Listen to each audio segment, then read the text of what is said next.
Hello there, readers. Miss Corbett here.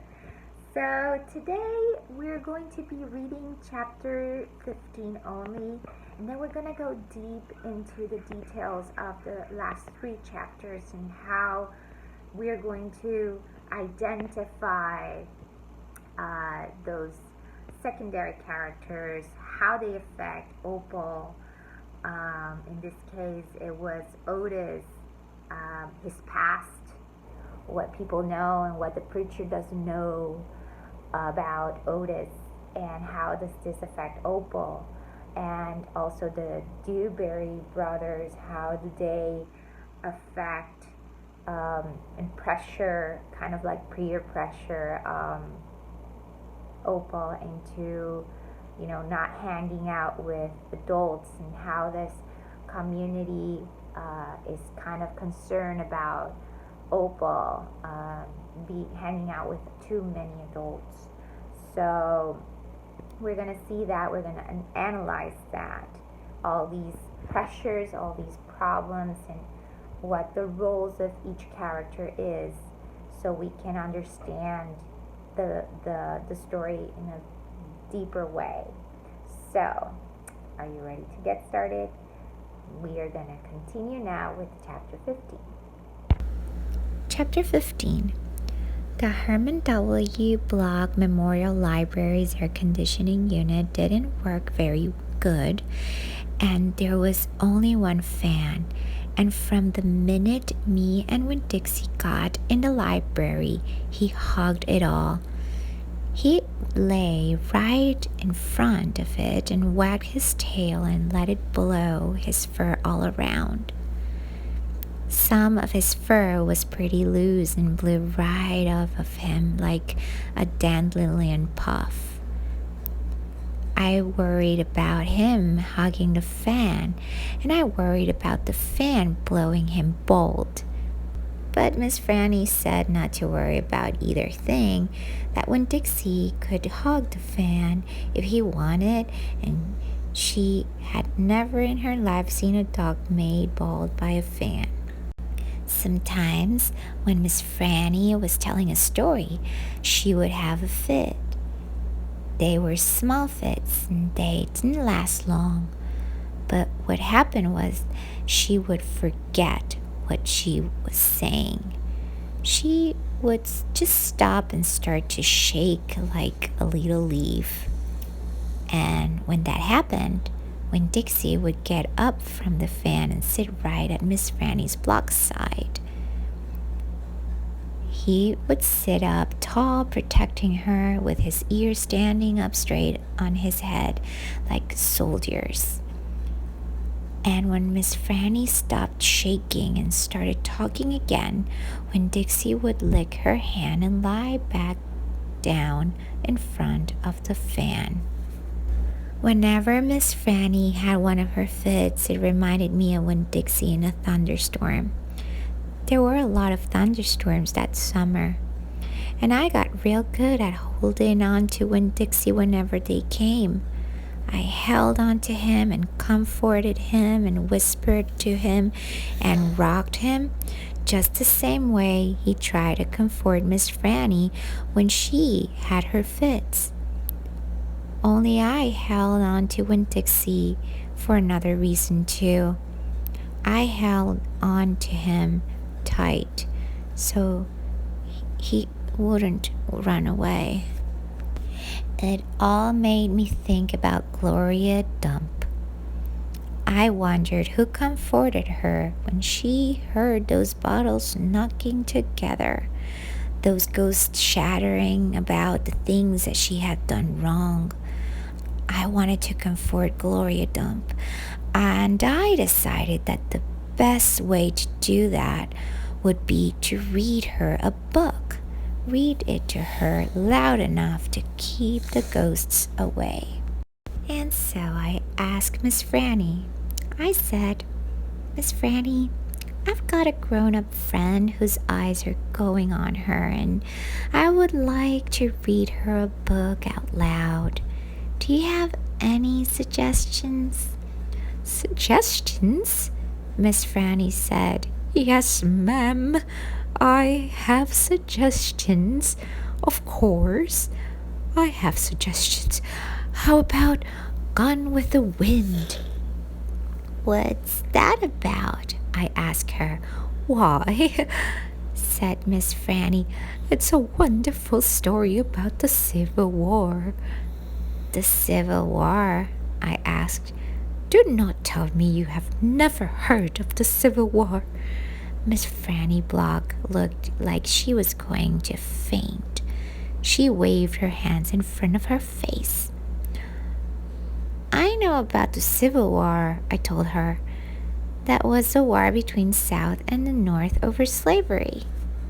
Slavery? Yes, said Miss Franny. It was also about states' rights and money. It was a terrible war. My great-grandfather fought in that war. He was just a boy. Your great-grandfather? Yes, ma'am. Litmus W. Block. Now, there's the story. When Dixie yawned real big and lay down on her side, with a thumb and a sigh, I swear he knew that phrase. Now there's a story. And he knew it meant we weren't going anywhere real soon. Go ahead and tell it to me, Miss Franny, I said, and I sat down cross-legged next to Winn-Dixie. I pushed him and tried to get him to share the fan, but he pretended he was asleep, and he wouldn't move. It was all settling and ready for a good story when the door banged and pinch-faced Amanda Wilkinson came in. When Dixie sat up and stared at her, he tried a smile on her, but she didn't smile back, and so he lay down again. I'm ready for another book, Amanda said, slamming her book down on Miss Franny's desk.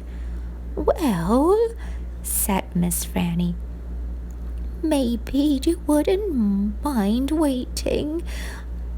I am telling India Opal a story about my great-grandfather. You are, of course, more than welcome to listen. It will be just 1 minute. Amanda sighed a real big, dramatic sigh and stared past me. She pretended like she wasn't interested, but she was, I could tell. Come and sit over here, said Miss Franny. I'll stand, thank you, said Amanda. Suit yourself, Miss Franny shrugged. Now, where was I? Oh, yes, Litmus W. Block.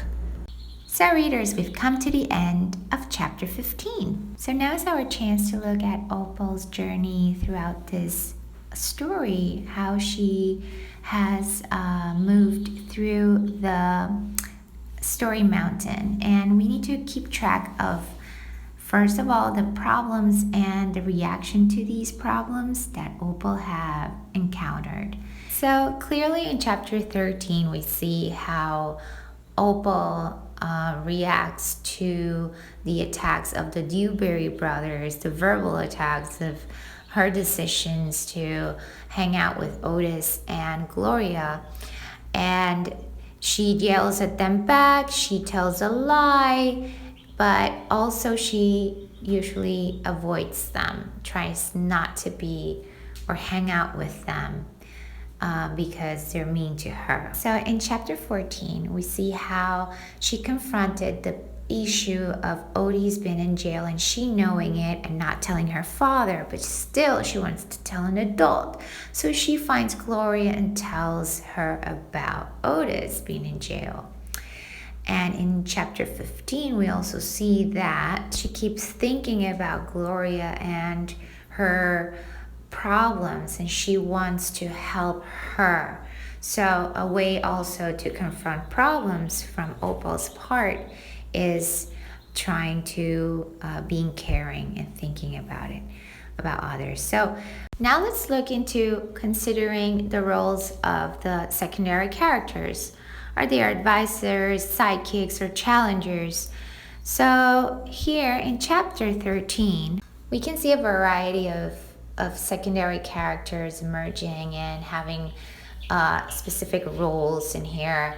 So we see Otis more like a sidekick, the person that Opal likes to hang out with while listening to his music and having fun with the animals at the pet shop.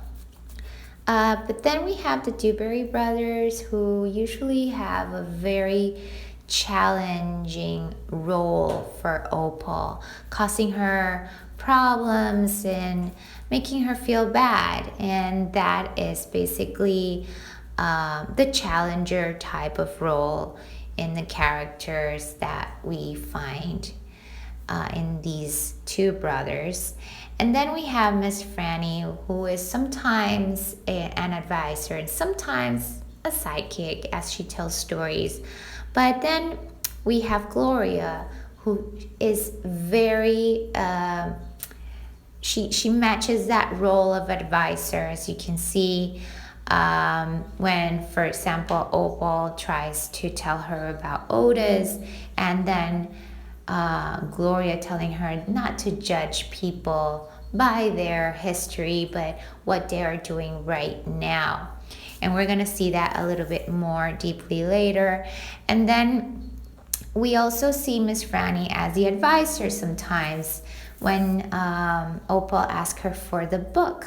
And then we have Amanda, who is a challenge, has a challenge role, a challenger role in this story for Opal. But let's not forget about Winn Dixie. Winn Dixie is the number one sidekick of this story for Opal. So sometimes, even though Winn Dixie is a dog, he is a very important character in the story.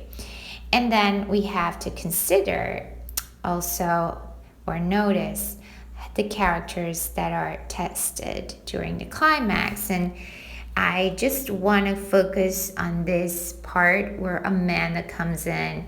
You can feel the tension as you read. You can feel that Opal is not comfortable, but she hasn't still exploded. So this is kind of like a test, and we might want to read more and see how does she react to Amanda being in her space, that is the library. And now let's notice, how does she resolve big problems? One big problem is that Opal feels alone, and she can feel the loneliness also in Gloria. So she tries her best to find a book or a story that might help Gloria feel better, and she's losing her sight as well. So these are some of the big problems. And then let's determine what lessons the character learns. I'm sure throughout the story they will learn more. Opal will learn more lessons, but the most important lesson so far is that you can never judge others by their history, but by their present, and this was by Gloria. So knowing all of this, how to follow up a character, it's your turn to do it in your book clubs with your books.